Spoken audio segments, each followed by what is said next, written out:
Hello दोस्तों, good morning. स्वागत है एक बार फिर से आप सभी का एमजेटी एजुकेशन में। दोस्तों आज है 12 अक्टूबर और आज की वीडियो में हम लोग बात करेंगे 12 अक्टूबर 2023 के मोस्ट इंपोर्टेंट करंट अफेयर के क्वेश्चंस के बारे में। वीडियो अगर पसंद आएगी तो इसको लाइक, शेयर और चैनल को सब्सक्राइब जरूर करना दोस्त। चलिए शुरू करते हैं सबसे पहले रिवीजन से। तो कल हम लोगों ने क्या पढ़ा था उसका रिवीजन करेंगे पहले, उसके बाद आगे बढ़ेंगे आज के करंट अफेयर पर। तो 10 अक्टूबर को दोस्तों अभी मनाया गया विश्व मानसिक स्वास्थ्य दिवस और सभी सरकारी स्कूल में स्मार्ट क्लास की सुविधा शुरू करने वाला उत्तर प्रदेश का पहला जिला बन गया है बरेली। इसके अलावा भारत ने अभी हाल ही में पाकिस्तान और बांग्लादेश की सीमा पर 509 सीमा चौकियां बनाने की घोषणा की है। और अक्टूबर 2023 में भारत ने किस देश के साथ दोस्ती के 75 साल पूरे किए? तो स्विट्जरलैंड के साथ। हाल ही में हुई प्रो कबड्डी लीग की नीलामी में सबसे महंगे विदेशी खिलाड़ी कौन बने? अब देखिएगा, कल थोड़ा सा एक छोटा सा मिस्टेक हुआ था, यहां पर ये विदेशी नहीं लिखा गया था और इसकी वजह से पूरा क्वेश्चन इधर उधर हो गया। इसको करेक्ट कर लीजिएगा। सबसे महंगे विदेशी खिलाड़ी बने हुए हैं मोहम्मद रेजा सादलोई चियाने, ठीक है ना। और सबसे महंगे खिलाड़ी अगर पूछा जाए तब आप बताएंगे पवन सहरावत। पवन सहरावत जो हैं ये बने हुए हैं। कल ये मिस्टेक हुआ था, इसको सही कर लीजिएगा। यहाँ विदेशी अगर कर दोगे तो ये सही हो जाएगा। क्लियर है? तो अभी विदेशी खिलाड़ी कौन बने हुए हैं? ईरान के मोहम्मद रेजा सादलोई चियानो, ये इनका पूरा नाम है। ओके। सरकार ने किस वर्ग के छात्रों के लिए श्रेष्ठ योजना शुरू की? तो अनुसूचित जाति यानी एससी कैंडिडेट के छात्रों के लिए। और अभी हाल ही में उत्तराखंड के मुख्यमंत्री ने रोजगार प्रयाग पोर्टल लॉन्च किया है। और लॉस एंजल्स ओलंपिक 2028 में बातचीत चल रही है कि क्रिकेट को भी शामिल कर लिया जाएगा, यानी कि तब क्रिकेट भी ओलंपिक्स में खेले जाएंगे। और तंजानिया देश की राष्ट्रपति ये जेएनयू द्वारा मानद डॉक्टरेट की उपाधि से सम्मानित की गई। ये भारत की यात्रा पर हैं और भारत और तंजानिया के बीच अभी $10 बिलियन का 15 समझौतों पर हस्ताक्षर भी हुआ है। ये टॉप 10 करंट अफेयर के क्वेश्चन थे कल की वीडियो से, जिनका आपने किया है क्विक रिवीजन सिर्फ और सिर्फ 1 मिनट में। अब हम लोग बात करेंगे आज की करंट अफेयर की, लेकिन आपको बता दें पीडीएफ रोजाना अपलोड की जा रही है एमजेटी ऐप पर, तो डिटेल वाली पीडीएफ जरूर पढ़ करके एक बार रीडिंग लगा करके रिवीजन कर लिया करो। एमजेटी ऐप पर मिलेगी, फ्री पीडीएफ सेक्शन में जाकर के मिलेगा। चलिए तो देखते हैं पहला क्वेश्चन। हाल ही में अंतर्राष्ट्रीय बालिका दिवस कब मनाया गया? तो इंटरनेशनल गर्ल चाइल्ड डे दोस्तों मनाया जाता है प्रत्येक वर्ष 11 अक्टूबर को। 11 अक्टूबर को जो बच्चियां होती हैं, गर्ल चाइल्ड होते हैं, उनकी सुरक्षा, उनके मानवाधिकार और उनके संरक्षण के लिए, उनकी सिक्योरिटी के लिए ये दिवस मनाया जाता है। साथ ही साथ उनका क्या महत्व है, क्या योगदान है, इन सब के बारे में अवेयरनेस फैलाने के लिए ये दिवस मनाया जाता है, गर्ल चाइल्ड डे। अच्छा, इस बार की थीम रखी गई है invest in girls right, our leadership, our well being. 2012 से ये दिवस मनाया जा रहा है। ये तो है अंतर्राष्ट्रीय बालिका दिवस। अगर हम लोग राष्ट्रीय बालिका दिवस की बात करें तो हमारे भारत में भी बालिका दिवस मनाया जाता है। ये मनाया जाता है कब? ये मनाया जाता है दोस्तों, ये मनाया जाता है 24 जनवरी को। क्यों 24 जनवरी को? क्योंकि इसी दिन 1966 में इंदिरा गांधी जी, जो कि फर्स्ट और only lady prime minister of India हैं, वो ये उसी दिन शपथ ली थी प्राइम मिनिस्टर पद की। इसी वजह से मनाया जाता है। तो कई बार क्या होता है, लोग कंफ्यूज हो जाते हैं कि इंदिरा गांधी के एवज में मनाया जाता है, तो लोग ये समझते हैं कि उनकी जयंती हुई थी। नहीं, गलती मत करना। इंदिरा गांधी जी ने 1966 में प्रधानमंत्री पद की शपथ ली थी इस दिन, इसलिए गर्ल चाइल्ड डे यानी राष्ट्रीय बालिका दिवस मनाया जाता है। एक चीज और, यहाँ महिला लिखा था तो हम लोग राष्ट्रीय महिला दिवस भी देख लेते हैं। चलो, महिला में राष्ट्रीय और अंतर्राष्ट्रीय दोनों बता दे रहा हूं आपको। महिला दिवस में अगर अंतर्राष्ट्रीय बात किया जाए, इंटरनेशनल बात किया जाए, तब तो आप बताएंगे दोस्तों 8 मार्च को मनाया जाता है अंतर्राष्ट्रीय महिला दिवस। आप सबको पता है इंटरनेशनल वीमेंस डे। और अगर इंडिया में बात किया जाए, इंडिया में बात किया जाए, इंटरनेशनल ये है, ये इंडिया के है। इंडिया में बात किया जाए तो ये मनाया जाता है 13 फरवरी को, जब हम लोग विश्व रेडियो दिवस मना रहे होते हैं तभी हम लोग भारतीय महिला दिवस भी मनाते हैं। ये सरोजिनी नायडू जी की जयंती के अवसर पर मनाते हैं, जो भारत की कोकिला कही जाती थी और first lady governor of India भी थी। ठीक है, यूपी की गवर्नर बनी थी। तो ये सारी चीजें हैं। अब यहाँ पर देखो, ये अक्टूबर महीने के महत्वपूर्ण दिवस हैं। कल हम लोगों ने रिवीजन किया था, तो आज हम लोग आगे बढ़ेंगे। अगला, हाल ही में जारी हुरून सूची 2023 में भारत के सबसे अमीर कौन बने? तो हुरून इंडिया ने अभी इंडिया के रिचेस्ट लिस्ट जारी की हुई है, रिचेस्ट पर्सन की। तो उसमें मुकेश अंबानी जो हैं ये टॉप पर आ गए हैं। पिछली बार जब इन्होंने जारी किया था तब गौतम अडानी टॉप पर थे। अब ये मुकेश अंबानी तो वैसे तो बहुत पहले ही आगे आ गए, जब हिंडनबर्ग की रिपोर्ट आई थी तभी आ गए। लेकिन अगली रिपोर्ट इनकी जब आती है तो ये अगली ही वाली रिपोर्ट में छापेंगे ना। तो इनकी अगली रिपोर्ट अभी आई हुई है हुरून इंडिया की, और उनमें इन्होंने टॉप पर बताया है कि अब मुकेश अंबानी आ गए हैं प्रमोट हो करके। ठीक है, वैसे तो बहुत पहले आ गए थे। रैंक 2 पर गौतम अडानी अभी बने हुए हैं। रैंक 3 सरप्राइजिंग है। रैंक 3 पर दोस्तों ये हैं साइरस एस पूनावाला। अगर आपको याद हो, जो भारत में जो एक वैक्सीन थी कोविशील्ड वैक्सीन, उस वैक्सीन को कोविड के दौरान बनाया था किसने? सीरम इंस्टीट्यूट ऑफ इंडिया ने। Serum institute of India Bharat में एक ऐसी कंपनी है, पुणे में स्थित है वैसे। ये दुनिया की लार्जेस्ट वैक्सीन प्रोड्यूसर कंपनी है। दुनिया भर के देश यहाँ से आते हैं प्रोड्यूस करवाने। तो ये दुनिया में सबसे बड़ी वैक्सीन निर्माता कंपनी है। उसके ये फाउंडर हैं और संस्थापक हैं, अध्यक्ष भी हैं। तो ये तीसरे पर आ गए हैं। अच्छा, इनकी वैल्यूएशन 8 लाख करोड़ बताई जा रही है और इनकी वैल्यूएशन 4.74 लाख करोड़, और इनकी जो है 2 लाख करोड़, 2.78 लाख करोड़ इनकी वैल्यूएशन है। एक चीज और, अगर पूछा जाए कि सेल्फ मेड भारतीय महिला कौन बनी है सबसे अमीर, तो आप बताएंगे राधा बेम्बू। राधा बेम्बू ने फाल्गुनी नायर को पीछे कर दिया है। ये किस कंपनी से हैं? जोहो से हैं। क्लियर? तो ये सारी चीजें मैंने आपको बता दी है। चलिए आगे बढ़ते हैं। हाल ही में किस राज्य सरकार ने लेक लड़की यानी प्यारी बेटी योजना को मंजूरी दी है?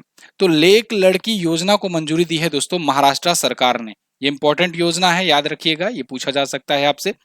महाराष्ट्र सरकार के द्वारा लेक लड़की योजना शुरू की गई। इस योजना के तहत क्या होगा? इस योजना के तहत महाराष्ट्र गवर्नमेंट जो है ना, जब बेटियां पैदा होंगी तब तब से लेकर के उनके 18 वर्ष की उम्र तक होने तक ये किस्तों में पैसा देगी। ठीक है। अच्छा, ये किस्तों में पैसा पहले भी दिया जाता था, ऐसा नहीं है कि नया योजना है इसकी। इसके पहले ये कन्या भाग्यश्री, माझी कन्या भाग्यश्री नाम से योजना थी, उसके तहत देते थे। तो उसको अब इसी योजना में मर्ज कर दिए हैं। दूसरा चीज ये क्या किए हैं कि अभी नवरात्रि आ रही है, नवरात्रि में ये ऑफर निकाले हैं कि अगर नवरात्रि में कोई लड़की पैदा होती है तो 1,01,000 ये देंगे। ठीक है ना। तो लेक लड़की योजना के तहत ये किया जा रहा है। 1 अप्रैल 2023 से ये लागू मानी जाएगी ये योजना, कि लड़की जो है वो 18 साल से, पैदा होने से 18 वर्ष तक जब तक पहुंचेगी तब तक कई किस्तों में उसे समय समय पर पैसे दिए जाएंगे, धन दिए जाएंगे। ठीक है। ऐसे ही बहुत सारी योजनाएं केंद्र सरकार की भी है। देखो, अब यहाँ पर ये योजना और बालिका दिवस दोनों को लिंक करो, ये भी बेटी के लिए, वो भी बेटी के लिए बालिका दिवस, तो उसी अवसर पर इन्होंने घोषणा कर दी।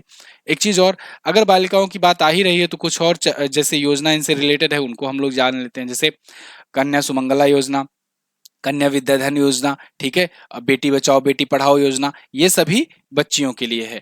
चलिए फिलहाल हम महाराष्ट्र की बात करते हैं। महाराष्ट्र जो आया है ये चर्चा में आया करंट अफेयर की वजह से, तो पहले करंट अफेयर देख लेते हैं। तो 5वीं राष्ट्रीय व्हील चेयर रग्बी चैंपियनशिप यहाँ पर हुआ। भगवान बिरसा मुंडा जोड़ रास्ते योजना यहाँ पर शुरू की गई। राजकोषीय स्वास्थ्य रिपोर्ट रैंकिंग में ये टॉप पर है।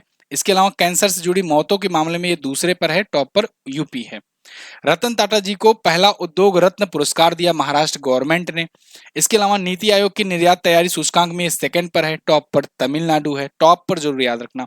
कैदियों को वीडियो कॉल की सुविधा इन्होंने शुरू कर दिया है कि कैदी जो हैं बांग्लादेश और पाकिस्तान अफगानिस्तान के कैदी छोड़ करके बाकी जो देशों के कैदी हैं वो वीडियो कॉल से अपने बात कर सकते हैं घर पर 15 मिनट तक केवल। और इसके अलावा इन्होंने खावती ऋण योजना भी शुरू की थी।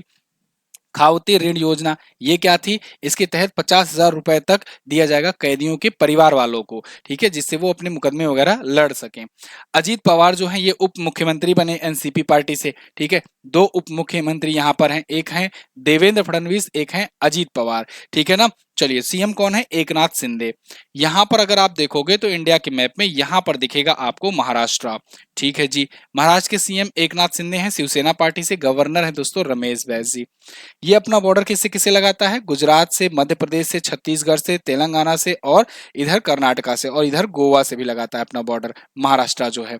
महाराष्ट्र 1 मई 1960 को गुजरात से अलग हुआ था। गुजरात भी इससे अलग हुआ था, समझ लो। राजधानी इसकी मुंबई और नागपुर है।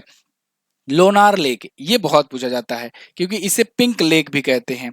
यहाँ पर शैवालों की मौजूदगी की वजह से, शैवाल की मौजूदगी की वजह से इसका कलर कभी कभी गुलाबी हो जाता है और कहा जाता है कि ये उल्का पिंड के गिरने की वजह से लेक बनी थी, झील बनी थी 50,000 साल पहले। तो यहाँ पर आपको मैंने बातों ही बातों में 3 क्वेश्चन बता दिए। ये तीनों टाइप से क्वेश्चन एग्जाम में पूछे गए हैं कि कौन सी झील उल्का पिंड के गिरने से बनी है, कौन सी झील 50,000 साल पहले बनी है, कौन सी झील का रंग गुलाबी है और लोनार झील है कहाँ पर, ठीक है। तो ये सारी चीजें पूछी गई हैं। हैं। शिव सागर झील है, विहार झील है, वेन्ना झील है।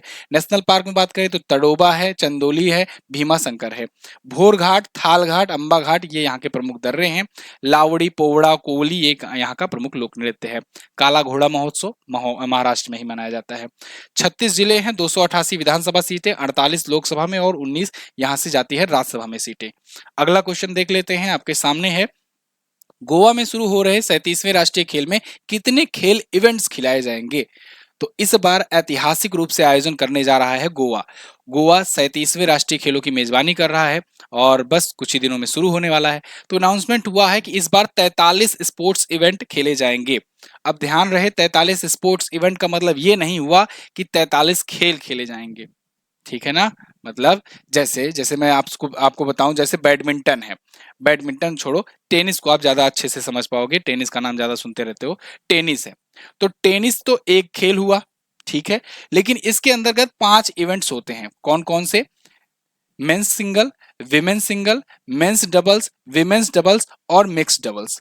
तो ये 5 इवेंट हुए, गेम एक, 5 इवेंट, ऐसे ऐसे 43 इवेंट्स खेले जाएंगे, स्पोर्ट्स इवेंट खेले जाएंगे।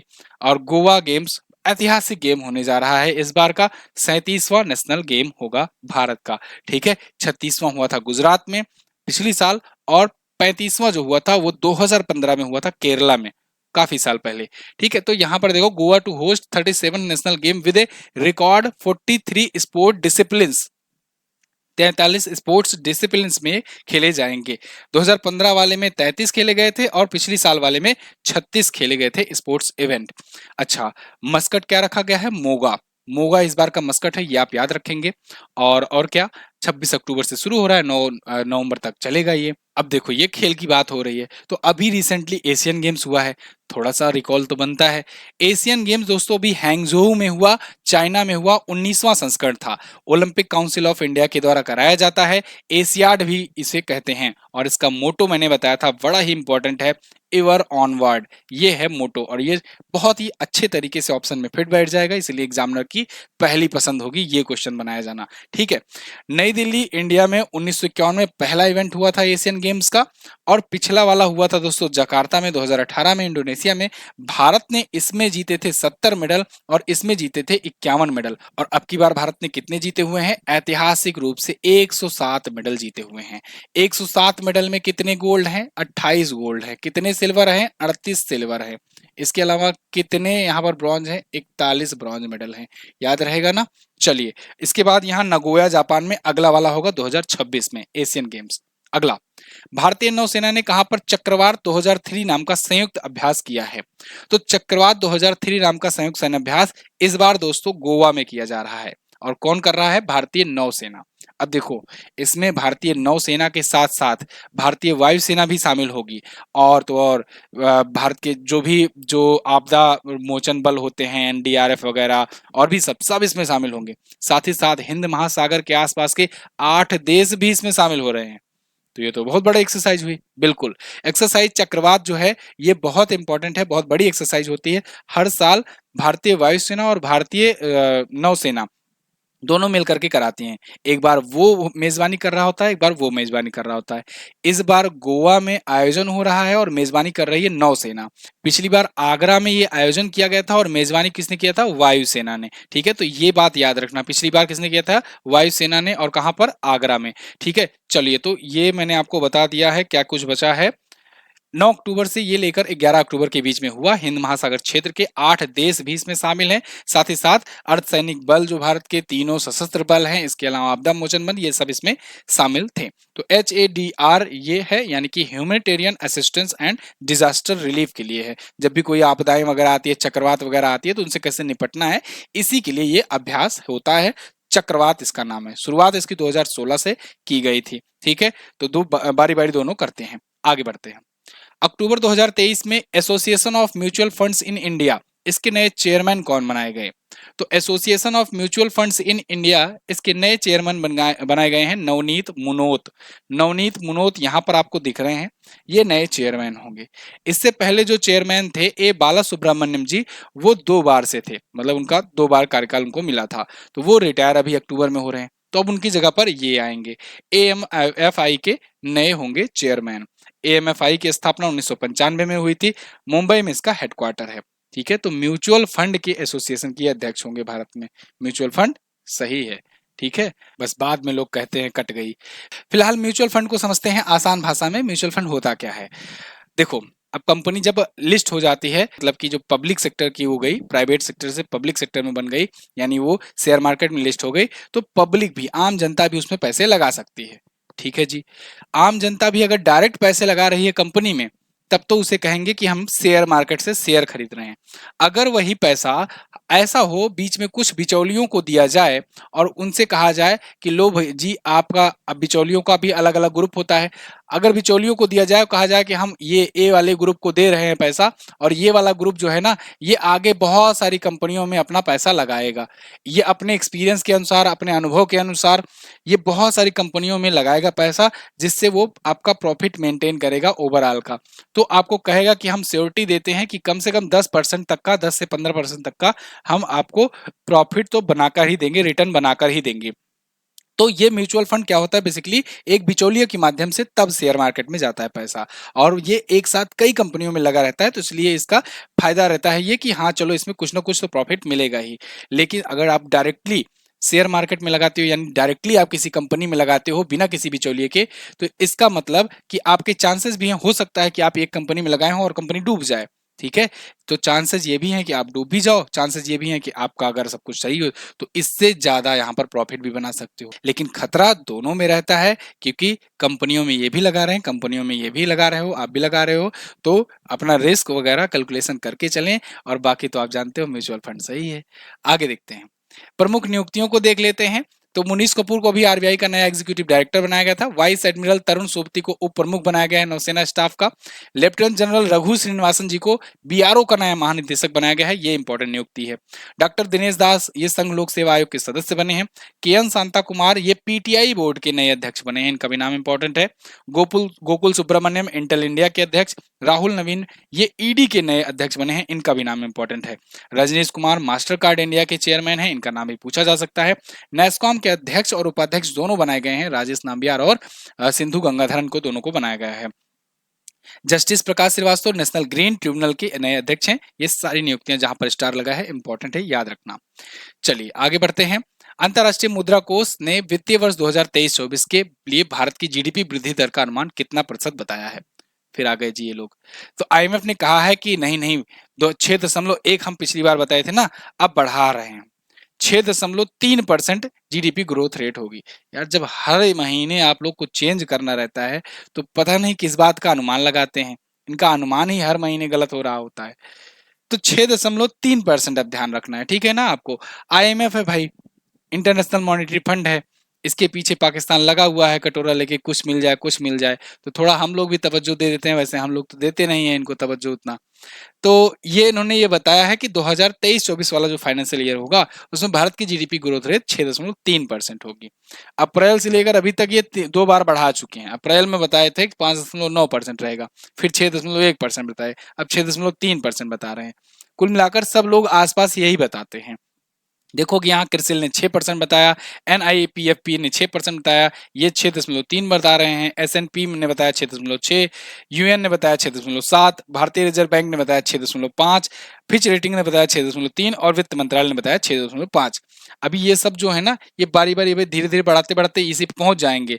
भारतीय जो वित्त मंत्रालय बता रहा है या आरबीआई बता रहा है, उस पर डायरेक्ट पहुंच जाएंगे, क्योंकि रियल डाटा तो भाई इन्हीं लोग के पास है ना।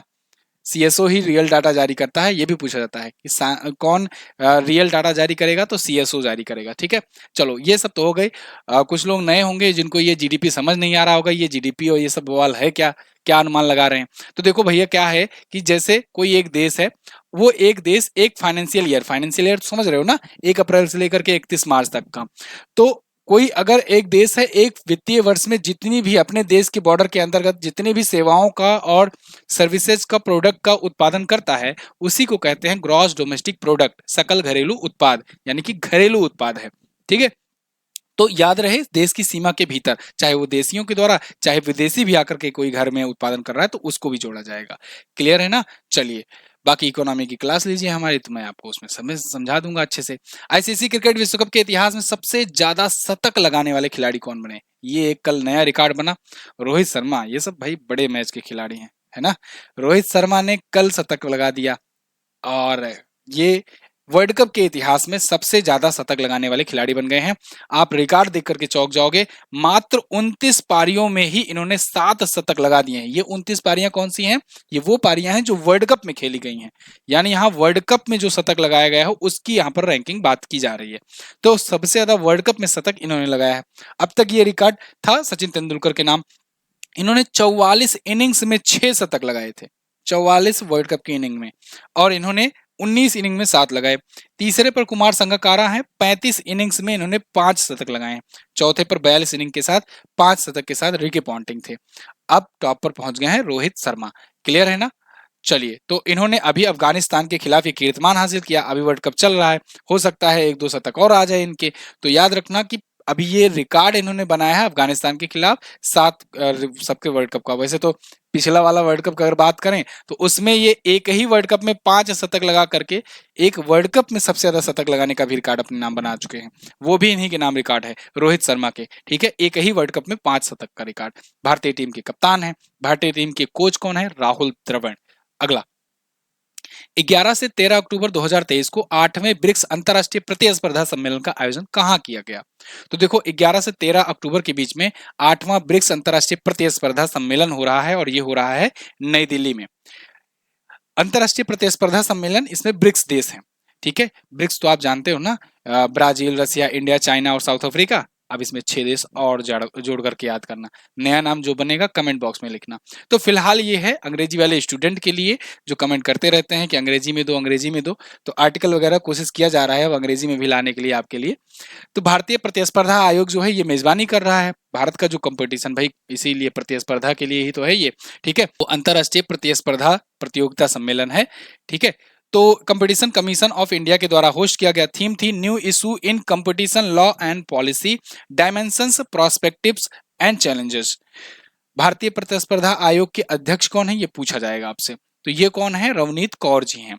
इसके अलावा ब्रिक्स शिखर सम्मेलन 15वां वाला कहाँ हुआ था, जोहानसबर्ग में हुआ था, साउथ अफ्रीका में हुआ था, है ना, याद रखना। और उसी में 6 नए देश शामिल करने की घोषणा की गई। अब ये 6 देश कौन कौन से हैं, तो आपको याद रखना है। सबसे पहले तो अरब देश को एक तरफ कर लो, जैसे जैसे यूएई ले लो, इसके बाद सऊदी अरब ले लो। ठीक है, और इसके बाद बगल में यहीं पर एक और खाड़ी देश है ईरान, वो भी ले लो। इंटरेस्टिंग बात है, ईरान और सऊदी अरब एक साथ बैठेंगे, मजा आएगा मीटिंग में। फिलहाल मिस्र भी है इसमें। अगर हम लोग अफ्रीका में बात करें तो मिस्र है, इथियोपिया है, और हम लोग चले जाएं साउथ अमेरिका कॉन्टिनेंट में तो वहां पर अर्जेंटीना है।